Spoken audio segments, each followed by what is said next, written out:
Hello everybody, I'm Raphael Perry and it's time for some more Bloodsword. And at this point, we're moving far away from the harsh, cold northern wastes of the Kingdom of Weird, and to the southern sandy shores of Outremer and the city of Crescentium. Crescentium. Yeah. Now, what do we got? We got a few changes since the last book. I've removed a few items from people that they are probably never going to need again. And I've divided up the money, as I said I would, which meant that everyone had 56 gold pieces apart from Remy, who had 57. For this book, there's a slight irregularity of coin, and that's okay. The warrior gains 25 gold pieces. The trickster gains 35. The sage a mere 15, because he has less need of worldly goods from the trickster, greedy bugger that he is. And the enchantress gets 25 as well. In addition, we have a little final notes section before we begin, which is, it takes a very interesting approach, let's say. And here we have Outremer, Zenir, Marazid, the Kaikohuran Desert, Dulan, Hakbad, Ibrahim, Crescentium, the Grey Rock, Kiri Unruh, is that a W? Kiri Ruhr, the Gulf of Marazid, the unexplored continent of Mungoda, and of course this all looks very, very familiar. Which is the point of the kingdom of the world of legend. Right. So, final notes for this book. You now have all the rules you need to play, but remember that the name of the game is enjoyment, even if you thought it was Bloodsword. And if rules and numbers are not to your taste, then you're at perfect liberty to ignore them. The book is, after all, a text from which you can draw 1001 different stories. If you do not have to play to win. You might like to try various options just for the fun of it, just to see what happens. The essence of role-playing, in fact, is to see the adventures through the eyes of your character, and to enjoy thinking how she or he would act. In the words of Hassan-i Sabah, Grand Master of the Marija Assassins, there is no single truth. Everything is possible. Or as the saviour of the truth faith said, from the cup of truth one can drink 1,000 times. All your stories start over leaf. Now, while I won't be ignoring the numbers and the rules, I do have one or two ideas as to which route I would like to pursue through the book. I haven't played this book for a very long time, but I played it a lot when I first got it, so I remember quite a few of the things within it. I recall it more accurately than my 16-year-old memories of Book 2. Yeah, I know. Anyway, let's turn the page and have some fun. Before we do continue, I'd like to point out that the path I am going to take through the early portions of this adventure will be one of error and failure. It will be done with intent, because there is a secret special prize that rewards excessive failure. Well, not entirely. There's even more excessive failure that is not rewarded and is actually punished. But there is something that can only be gained by failing, and I would like to get it. More than 2 years have passed since your adventures in the Kingdom of Weird. All players who were suffering from wounds at the end of Book 2 can now restore their endurance scores to normal. Any player who has lost his or her armour or weaponry has managed to replace it in the interim.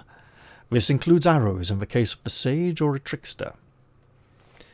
You have 2 special items, the hilt and scabbard of the fragmented sword of life, the weapon known in popular folklore as the blood sword. You can pass these from one player to another in a multiplayer party, but you must never discard either of them. If, at any point in this adventure, you lose either the hilt or the scabbard, in other words, if they are lost to the whole party, turn to 475. Their enchantment is all that now protects you from the last of the true magi, who constantly seek to prevent you from finding the third and final fragment, the blade. If you can locate the blade, then you will be able to make the blood sword whole again. Its power is the only thing the true magi fear. It is to find the blade that you have roamed the world these weary years. In the north, you met a wise woman who told you the blade was somewhere in Outremer, the Crusader lands. Now your quest has brought you to the southern outpost of Coradian civilization, the city of Crescentium. So what I'm going to do is make a note. Properties, there we go. 475.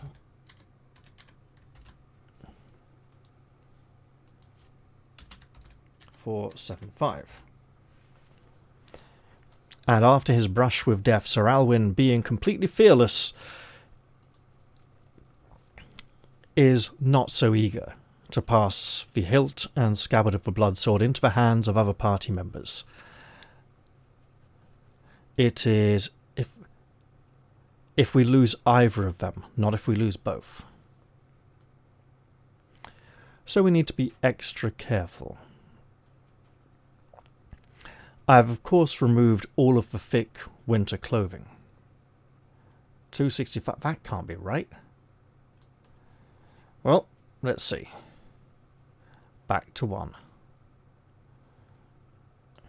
269, of course. Well, there's our first failure of the session, eh? Look at that picturesque illustration. Very tall buildings, very tall walls of the town. And of course they do look very tall from this low down on the boats in the docks. Beautiful minarets and domes and onion domes. I imagine lots of sort of creamy yellowy whites and sort of tan brown colours. Crescentium, the first city taken by the Coradian armies in the Crusade, is a mighty port protected by fortified walls like the flanks of a great armoured dragon. It is from here that the first Crusaders launched their wars against the heathen Ta Ashim, and it is still the greatest port of all Outremer. Jewelled minarets shimmer in the dusty haze of late afternoon sunlight as you sail into the magnificent harbour and slide in among the vessels at the quay. The scent of exotic spices, incense and hashish fills the air as you step ashore, only to be instantly surrounded by crowds of swarthy beggars vying with one another for your charity. But you have no charity to spare for men who choose to live like parasites. With a snarl of distaste, you shoulder them aside and start up a steep alleyway leading to the Palatine area. There you find the Hall of Records and register your arrival in the city before going to find lodging for the night. Where will you stay? Each player has his or her own contacts here in Crescentium, and in a multiplayer group you must agree whose contacts to make use of. I believe we can check everyone's recommendations before moving on. So the Enchantress could suggest a place to stay, as could the Sage, the Warrior, or we could look up one of the dubious acquaintances the Trickster has made.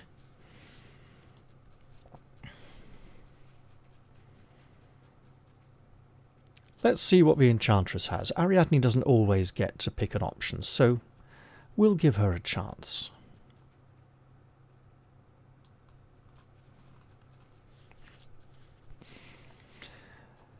You have heard of Psyche, the sorceress, a noted practitioner of the arcane arts who lives in a villa on the outskirts of Crescentium.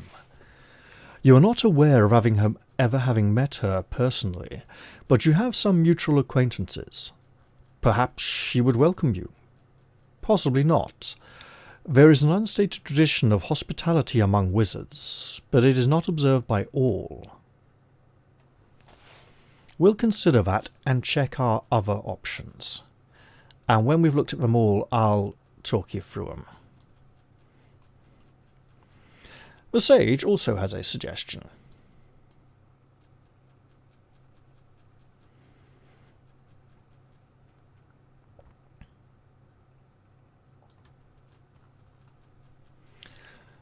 You recall Emeritus of Quadrille, who was an acolyte at the Monastery of Illumination at the same time you were there. After completing his studies, Emeritus became a friar and went on a pilgrimage to the holy city of Ibrahim. You later heard that he settled in Crescentium and started practicing as a leech. You feel sure he would welcome you with open arms, as the two of you were firm friends. We could go and see Emeritus, but I'm going to go check the other options first.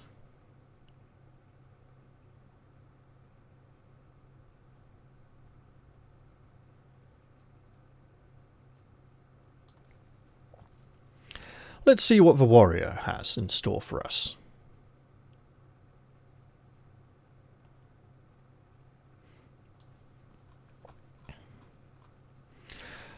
You have not come to Crescentium unprepared.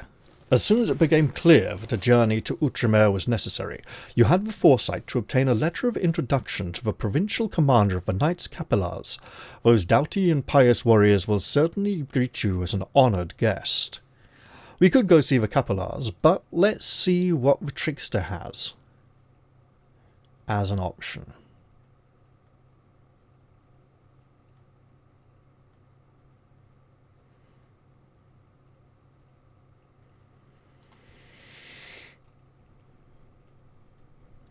$4.41.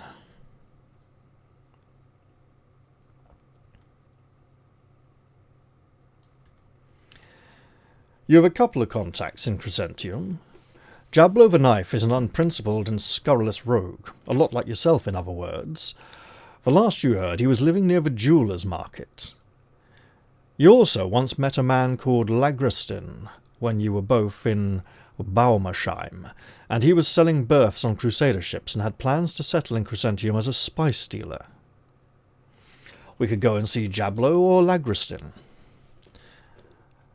Or reconsider our options. Now that you are aware of all the options, I'm going to talk you through them a little bit.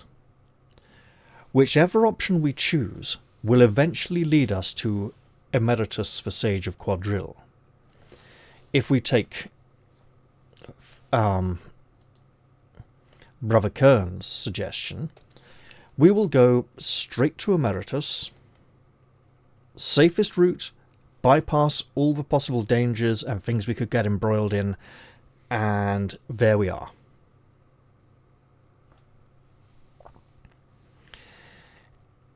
If we take Sir Alwyn's suggestion to go see the Knights Capella, we will go stay the night with them. It will be fairly safe. There will be a few opportunities for us to get into trouble, but overall fairly safe, and in the morning they will send us off to see Emeritus of Quadrille, the Sage's contact. If we follow Ariadne's advice and go to see Psyche the Sorceress, it is a very dangerous option, but one of the more interesting ones, especially narratively speaking. It has the possibility for us to fail completely to enjoy her hospitality and return to town and try another option.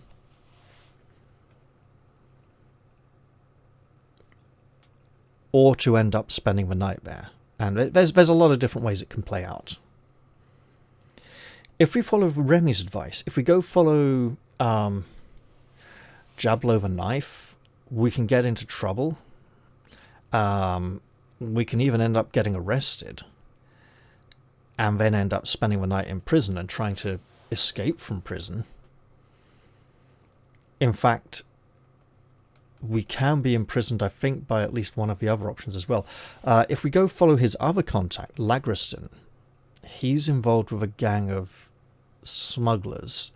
This can also lead to us getting arrested, bribing the guards, getting him arrested, all sorts of things.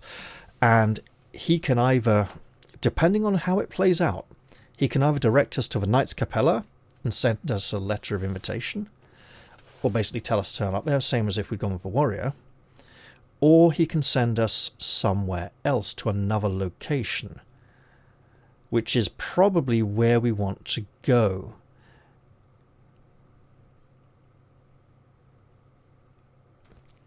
It would seem that what I'm going to do is follow Ariadne's advice. Upon returning to the city, if we fail to find lodging with Psyche, if we want to, it will be later in the evening, and taking people's leads will be different. If we go off to see Psyche, then return to the city of Crescentium in the same evening, and follow Remy's advice, Jablo the knife won't be available anymore, and Lagristin won't be dealing with the smugglers anymore, unloading their wares. He'll be hiding out in a building with them and tell us to piss off because he's busy, and he'll send us to the Knights Capella, which will not be the other location that we want to visit. So we do like the idea of Psyche the sorceress. She can be interesting.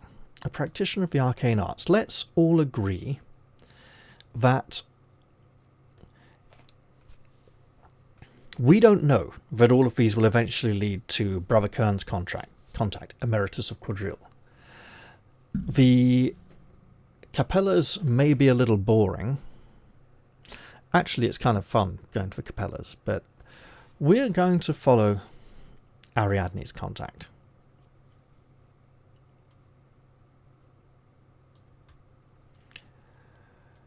Getting directions from a group of Weavers Guild militia who are policing the avenue leading to the cloth market, you pass out of the north gate of the city and along a dusty road that wends its way through orange groves. It is further to Psyche's villa than you have supposed, and soon you are walking through the deep blue-grey shadows of evening. Walking towards you are 3 veiled Ta-Ashim women. We can speak to them, pass by, or abandon the idea and go back to Crescentium. No, let's speak to them. Yeah, like, good evening. In passing, not a problem. There is a sage in the party. Excellent. And yes, that's the second time I've thought, oh, look at all these healing sections that I could be enjoying, and then remember that we're not actually hurt yet. Brother Kern is fluent in the Nazarene tongue. May your days and nights be blessed by God, he says to the women. Is it possible you can direct me to the villa of Lady Psyche? God preserve you if you journey there, they cry in unison. Turn back as you value your living flesh, for this Psyche is a ghoul who feasts on mortal men. Now, at that warning, the party will discuss, and Remy will suggest turning back to Crescentium, and Brother Kern will say, that's probably not an entirely bad idea. However, Sir Elwyn the Warrior will proudly suggest that if there is a ghoul that feasts on the flesh of men, it should be brought to justice, and an end put to its wickedness. And that is something that Brother Kern can get behind. So the heroes are going to push on to section 172.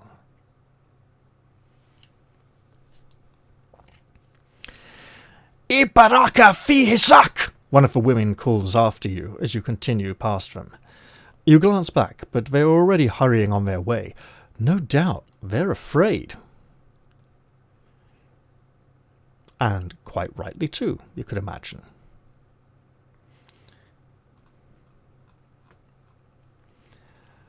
A low moan draws your attention to a figure among the trees.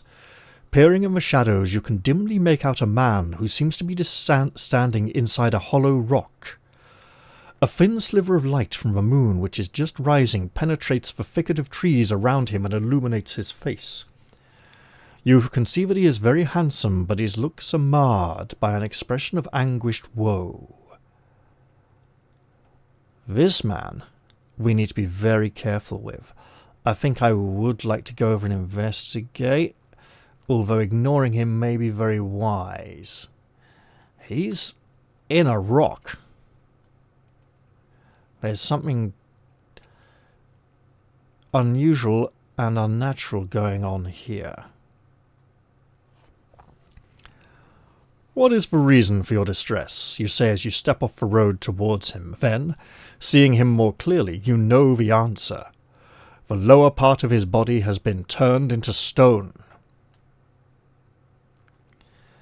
See how I am punished for my sins, he says, twisting his upper torso around to look at you. I was a savant and a friar, but I wandered from the true faith when I began to become obsessed with the magical arts. My journeys brought me to Outremer, and hearing of the sorceress Lady Psyche, I decided to visit her and exchange knowledge of spells and rituals. Alas, when I laid eyes on her, all thought of learning flew from my head. I was enraptured, enslaved, reduced to imbecility by my love for her. I lost no opportunity to declare my devotion, and whenever Psyche went for a walk through the orange groves or journeyed into Crescentium, I would waylay her. Well, that's a bit much, man. Well, I brought this miserable fate on myself. Psyche's patience was not limitless. At last, after numerous warnings that my adoration was unwanted and hopeless, she employed the petrifying rhyme of Kadiras. Only because her heart is as gentle as a tulip and as merciful as a freshwater spring, she spared my upper body from the spell's effect. A sad tale, you concur, though you may indeed have strained the lady's patience. Perhaps one day she will take pity on you and disband the enchantment. The young man sighs. Perhaps. I live for the day when she will come to my arms. Could you possibly grant me one small favour before you go on your way? You shrug. Name it, and we shall see. The day has been long and hot, and my mouth is parched. Psyche has not forgiven me, and usually sends a slave with food and drink, but this evening the slave is late in coming. Could you pick 1 or 2 oranges and hand them to me? We could agree to do this, or we could return to the road and continue on our way. This is a death trap. If we agree to do this, it gets really dangerous for us. He is a powerful sorcerer who is still capable of casting spells and will attempt to slay us. If we defeat him, we will be warned that he lies and was untruthful. Although what was truth and what was not, we shall not know. If the slave has not brought him food, there must be good reason for it. Either the slave will be late, or they will not come this evening at all. Let us return to the road and continue on our way for now.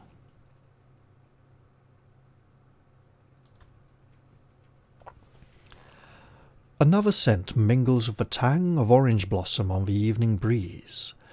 It is a rich, heady perfume. Metal jewellery clatters softly like wind chimes, and suddenly you are aware of a slim young woman standing among the trees just off the road. "Ha ha ha! I am Psyche," she says with a musical laugh. "I'm sorry if you'd have trouble finding me. My house is this way." She steps closer and raises her arm to indicate a side path leading obliquely through the orange grove. Strange that you failed to notice it before. You see now that she wears a cloak and pyjamas of gold and flame-red silk and embroidered velvet slippers in the Ta'ashim style, but her skin is a luminous white in the gleam of the rising moon, and she does not mask her face with gauze as a Ta'ashim woman would. Judging by her accent, you guess she is from Batu Batan or Yamato. With Psyche leading the way, you soon arrive at the villa.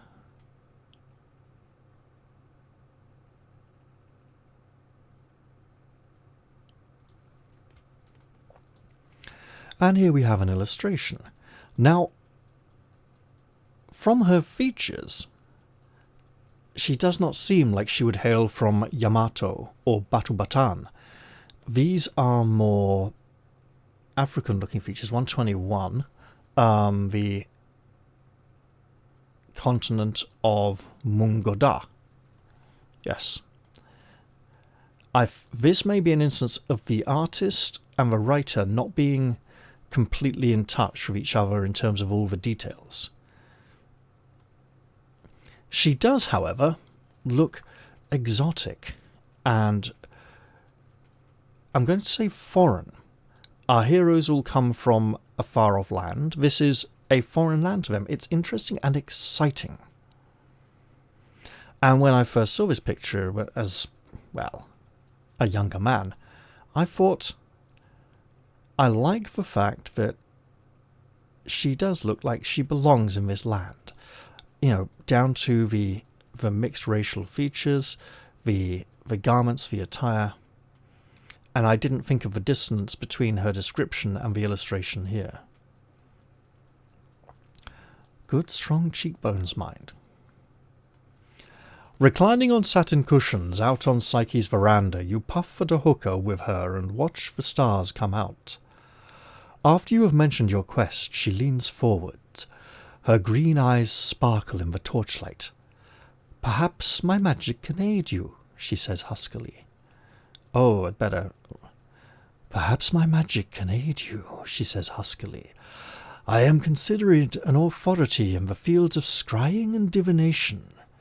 She takes up a lens of polished volcanic glass and peers into its wine-dark depths. "Ah, yes," she says after a moment. "The blade of life. I see it." Suddenly she looks away, shaking her head as if in pain. "No, I am sorry. I cannot locate it, as I have no affinity with the blood sword. The skein of my destiny is not woven into that tapestry as the Opalarian adage has it. On the other hand, if someone possessing the hilt and scabbard were to look into my scrying lens," she smiles, "I'd have to put you in a trance." Why would she have to hypnotize one of us? That feels a bit suspicious.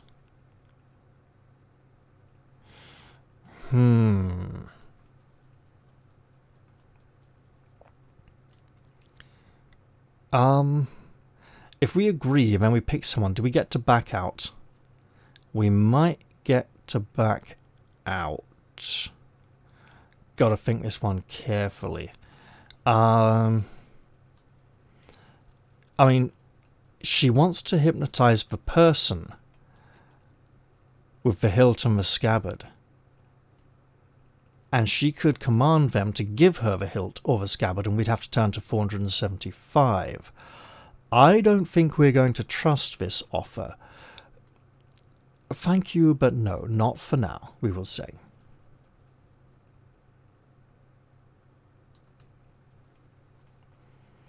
And from memory, accepting that offer is a bad idea.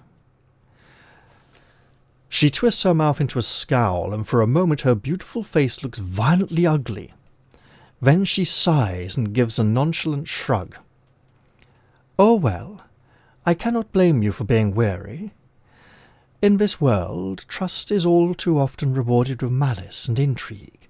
Still, I wished only to help you." There is an uneasy silence for a time, then Psyche summons one of her black-skinned Mungodan slaves. "Buko here will show you to the rooms I have prepared for your stay," she says. "Good night." You take your leave and follow the slave to a suite of rooms on the other side of the courtyard. We could question the slave.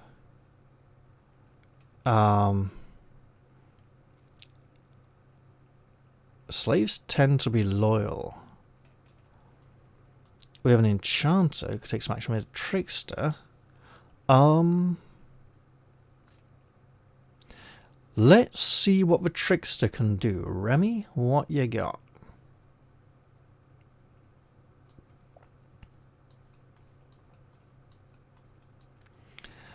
Remy skulks back to the veranda. Psyche has returned to her chambers, but left the shutters open. He watches as she swirls about the perimeter of a pentagram, singing a lilting ritual chant. You do not need any sorcerer's training to recognize that she is performing some kind of summoning spell. After observing this, he returns to his own chambers and informs the others of what he has seen. Okay, no, that's not particularly helpful. We'll go with the trickster option, which was 70, I believe. Sorry, the enchantress option. And you know what? I'm going to just quickly double check that. I had a feeling I could do both. 371. Look, we've been instructed that we can check out a few things, right? So we don't know. Yes, it is 70. So we don't know what Remy would have seen. Ariadne here. This is a magical place. She'd like to do magic. Oh. Cast one of the following spells. Summon Fountain. Detect spells or prediction. I'm going to summon the Fountain. We know it's tricky and it requests outrageous things. Once you're ensconced in your room, while Remy is out scouting about, you know,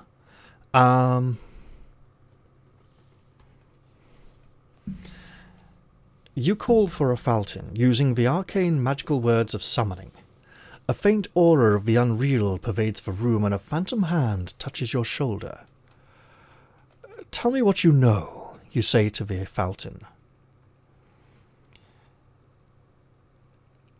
The one you incorrectly call the amphibian named Psyche is in fact the sister of an old foe of yours, whispers the fountain. The true rendering of her name is Psyche, a Yamate's word with malevolent connotations. She means to do you harm, and it will be difficult to avoid the hideous fate she has planned. Even if you flee into the night, she will send mystic emissaries to vex you. You have a solution to suggest, of course, you say, turning to look at the fountain. It flickers to the edge of your vision. I will raise a mist to confound her agents, allowing you to return safely to the city. You consider this. The fountain will obviously demand some high price for its services. Are you willing to pay such a price? That's a very high price. I don't think we are. We'll appreciate the warning, though. We might have another option when we know what the price is, but I'm not even going to check. You lie awake in the stifling heat of the subtropical night.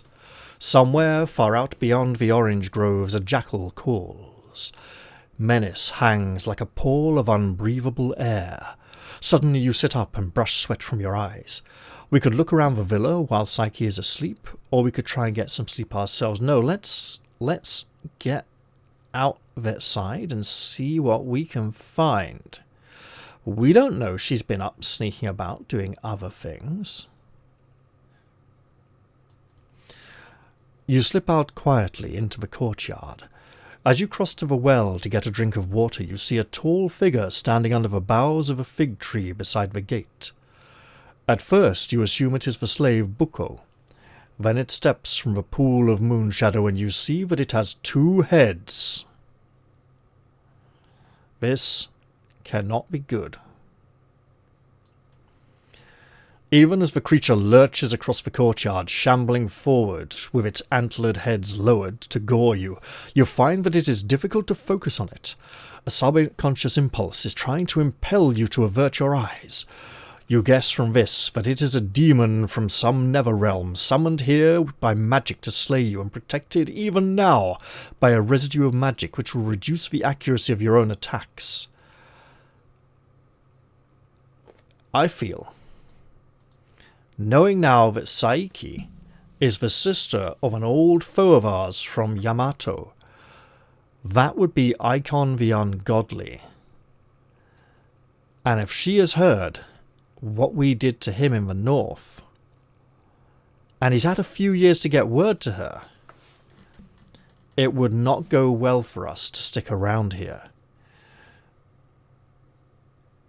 We're going to get out of here now. Flee before the demon reaches us.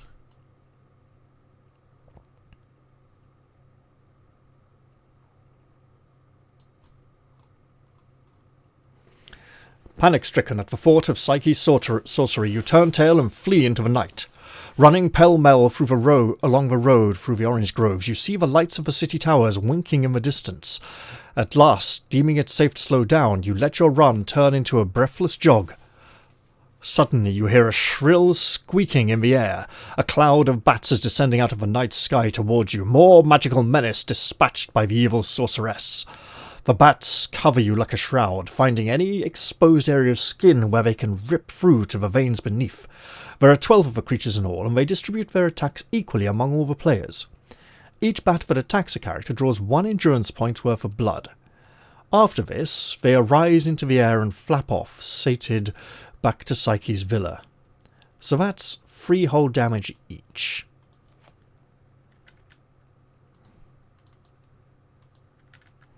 Leaving us all a bit scratched and sore.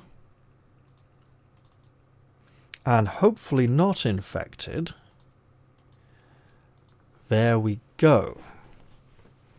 Now, the survivors of this, if any, can trudge on to Crescentium. Psyche is finished with you now. This is the only way that we can fail to spend the night with Psyche and to get a second try in the city.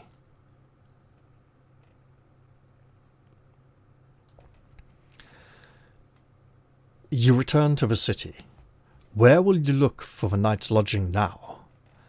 If there is a warrior in the party, you could go to the headquarters of the Knights Capellas.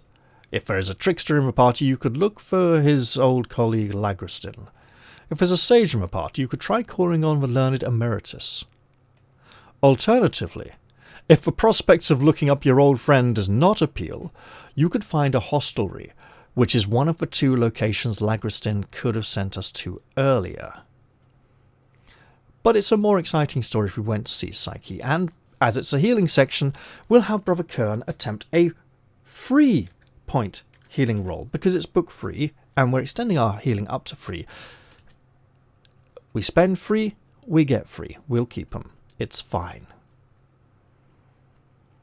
Now, at this point, in order to get towards the thing I want to get to, I need to have all 4 heroes fail to agree on any of these and decide to seek an alternative arrangement.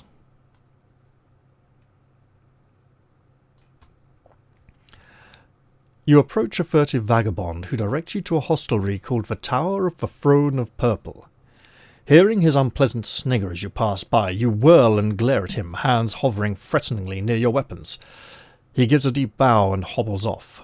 You set off towards the hostelry, and I'll try another 3-point healing roll. Same as last time. No gain, no loss. We'll probably get a good bit of rest overnight anyway. You find the large purple lacquered door of the hostelry and push it open. Inside, a number of longshoremen are squatting around a gaming board, throwing dice. Beyond them, a grey-robed man hovers like a giant moth in the light of a yellow lantern. He flits fussily to and fro with a wine jug, watching the game with sycophantic interest as he refills the longshoremen's goblets. Seeing you, he moves over and bows. Moves too close, bows too low. You don't like him. "Oh, welcome to the Tower of the Throne of Purple, on whose curious name hangs a ribald tale. I am Alexius of Ferromain, your host. You may study the tariff if you wish, or, if that would be demeaning, allow me to show you the direction to our best suite." Let's see the tariff. Find out what he's charging for this dump.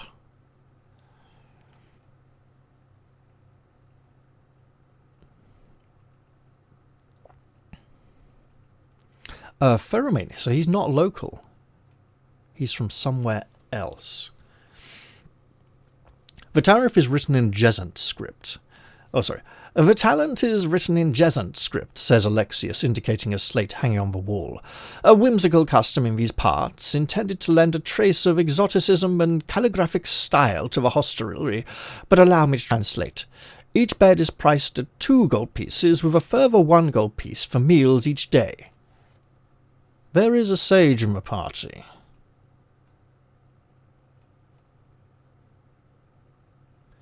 Let's see what he has to say on the matter. Brother Kern can read Jezant, so you know that Alexius is misquoting the tariff. You also know why. Under Outremer law, the written and displayed rate for hostelry rooms is what one must pay. The legal system you are more used to has a feudal basis where verbal arrangements are binding, but here in Crescentium it is the Corradian financiers who call the tune, and a contract must be in writing to be enforceable in law. The rate displayed on the tariff for an individual chamber is much higher than Alexius claimed, and that is the rate you would have to pay if you accepted a room. In other words, he'll come by in the morning for the bill, and it'll be much higher. Your rates quoted here are 3 times what you say, you point out to Alexius. The tariff also mentions an all-in rate for 1 gold piece per night for a pallet in the dormitory, and you did not translate that at all. Ooh.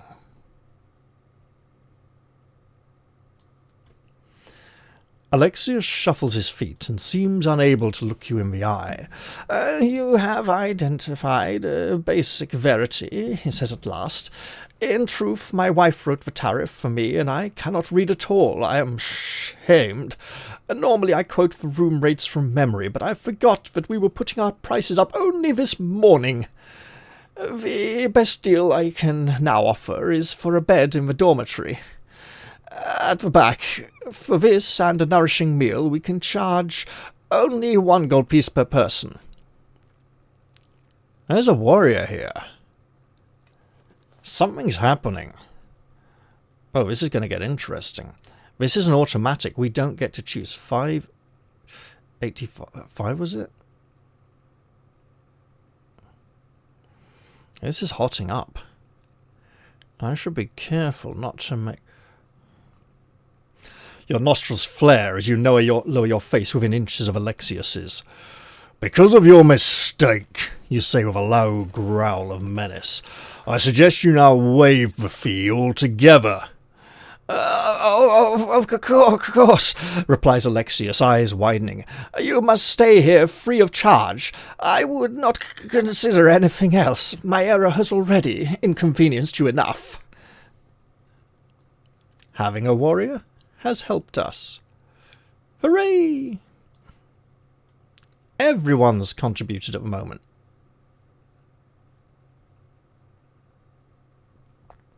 And so it should be. Alexius leads you into a dormitory at the back of the hostel. You glance along the rows of beds, which contain an unappealing selection of society's most unsavoury dregs. Unwashed pilgrims, crippled soldiers, drunken street hawkers, and indigent wanderers. A Ta'ashim sailor sits on the edge of his bed, puffing at a pipe stuffed with some noxious weed and watching you with glazed eyes. A guest who lacked perceptive judgment might call this a poor hostelry, says Alexius with forced good humour. A person bereft of all sense might call it a hovel. But see, the sheets are clean, the bedding firm and free of lice, the pitcher of water here is fresh. If you have any needs in the course of the night, my wife and I are at your beck and call. He has retreated to the door by this time. With a final bow, he bids you good night and is gone. We could head straight to bed or decide it's worth striking up a conversation with the old sailor, and why not? He'll have travelled the world and seen many things in his life. We may be able to learn something of interest from him.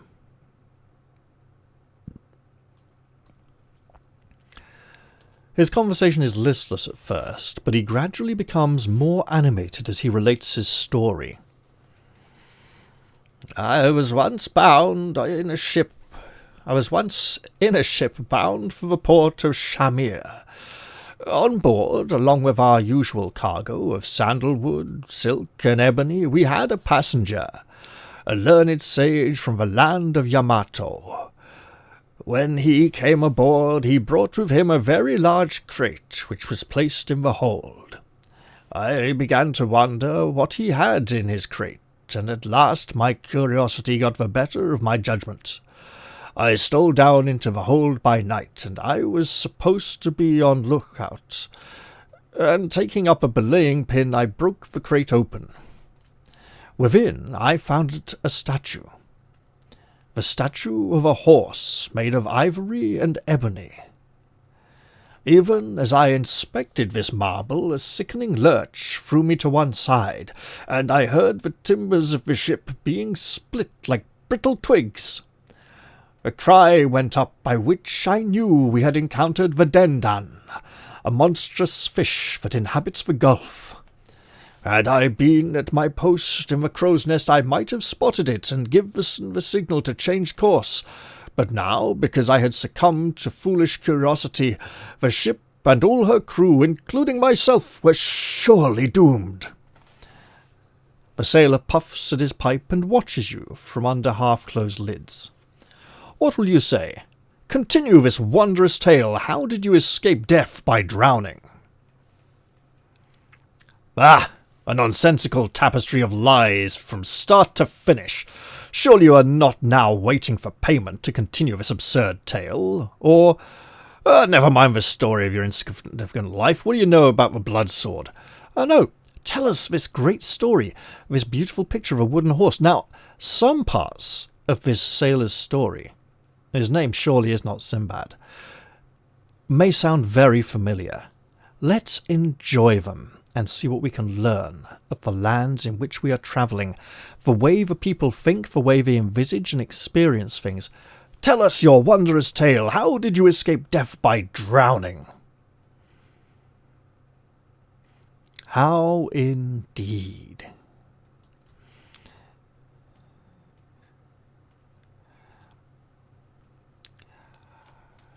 As you value what a poor wretch like me can tell you, cries the sailor with sudden passion, give alms for the love of God. I have no belongings left in the world. He pauses, then adds, for the sake of accuracy, save for these ragged clothes, my trusty pipe, and an ounce of hemp weed. We'll give him 1 or more gold pieces. Let's have everyone give him 4 gold.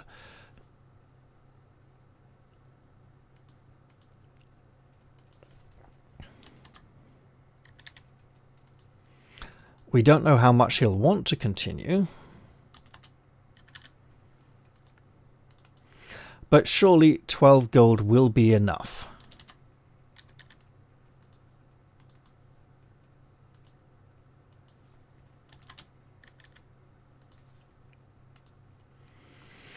$5.57. And intriguingly, we haven't tried a healing roll for a while.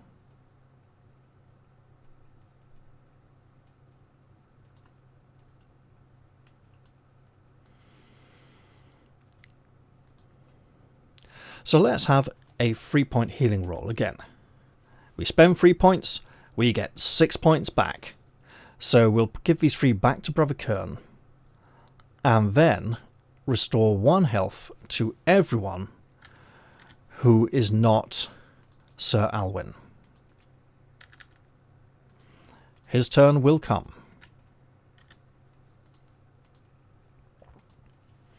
He pockets the money you have given him, nodding happily.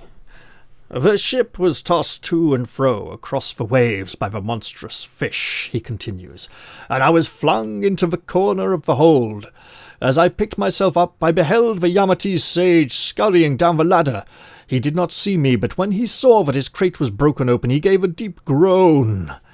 However, when he discovered the horse of ivory and ebony to be intact, he became quite cheerful, not at all the manner of one who thinks he is about to die. Giving thanks to the idols of his homeland, he mounted the horse and touched a peg on its saddle. Immediately, and I implore God to strike me blind and dumb if I lie. The horse rose up into the air with the infidel sage on its back. Suddenly the sailor rolls his eyes up and gurgles incomprehensively. Has God's curse struck him so quickly for his lies? Oh! Seeing this thought in your eyes, he burst out laughing. Forgive me, he says between chuckles. No tale, however grim, is complete without a comic interlude. To return to events on the ship, however, I see that the infidel intended to escape the wreck on his flying horse. Seeing that the infidel intended to escape the wreck on his flying horse, ran forward before he could gain altitude and dashed out his brains with a belaying pin. By now the Dendan was beginning to chew the timbers with its mighty jaws. I can hear the screams of my comrades, as they were ripped by its teeth or cast off the deck into the sea. I lost no time in clambering onto the horse's back and pressing the peg on its saddle. The horse rose up and up and up, with me on it, out of the hold and into the sky. Far below it seemed that a goldfish was nibbling at a paper toy. Then the infidel appeared on the shattered deck.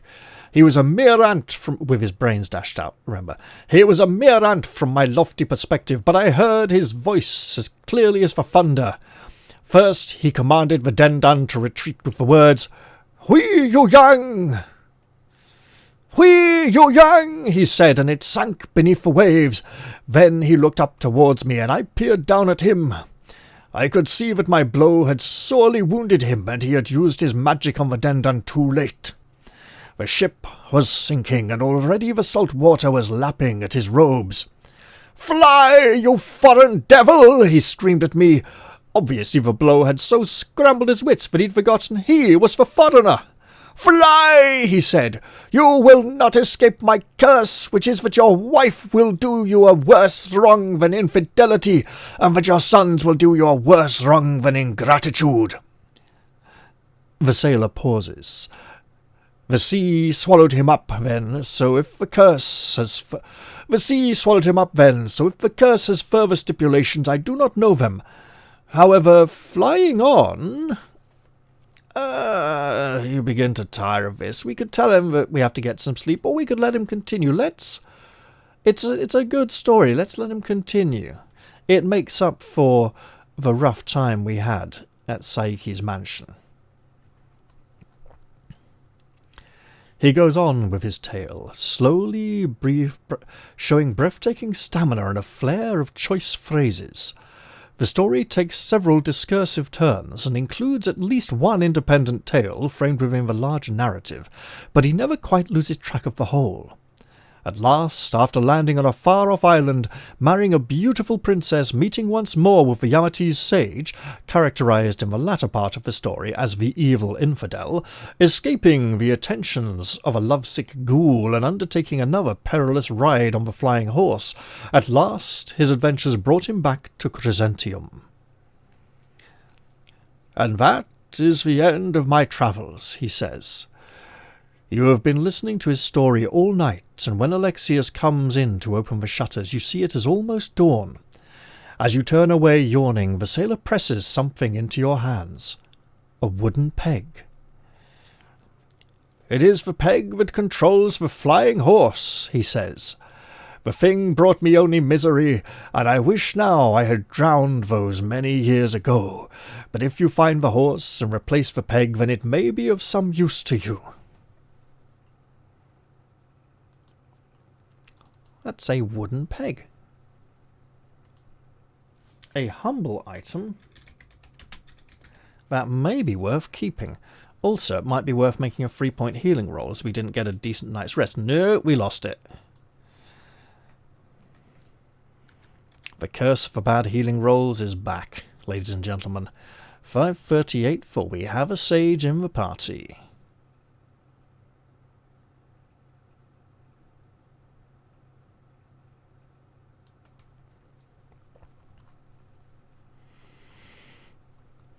Here we go, yes. You feel his story was too expertly told for him to be a simple sailor as he claims. More probably, he is one of the professional stories endemic to Ata-Ashim society, and if you are right, then he must be trying to trick something out of you. Interesting. Well, he got a bit of money.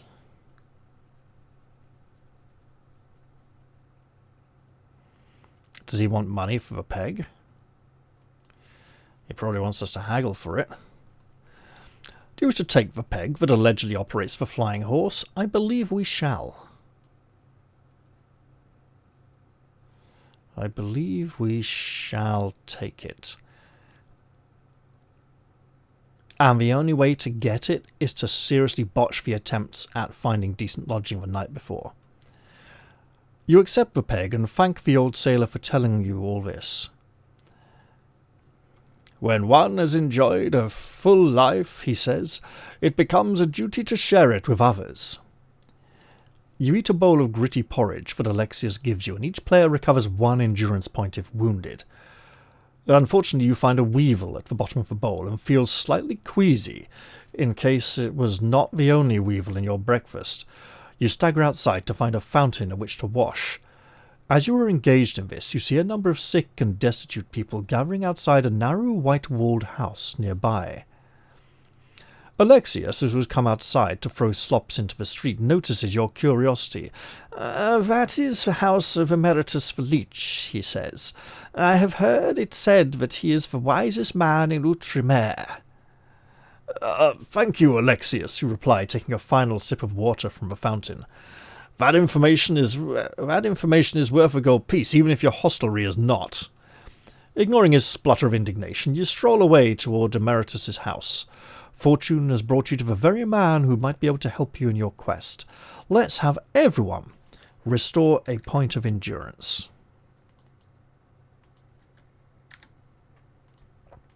That'll make up for the botched healing roll in a previous section.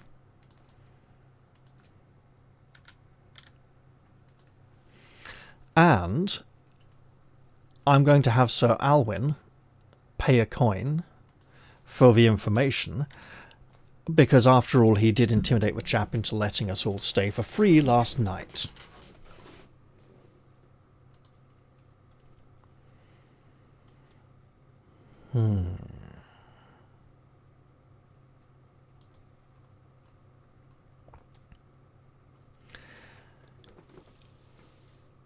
This is a good narrative point to stop the episode. As is the end of this meeting, I'll play on a little. Or will I not? No. I will end the episode here. I think I've played for enough. And we have the meeting with Emeritus the Sage coming up. We could stop before the meeting or after the meeting. There is a few things after the meeting that are worth including in the same episode as the meeting. So I think I will end the episode here. I hope you've all enjoyed our fruitless attempts to find lodgings for the night. The wonderful Crescentium tale we heard, a wonderful Crescentine tale. Well, a Ata-Ashim story with a number of familiar elements.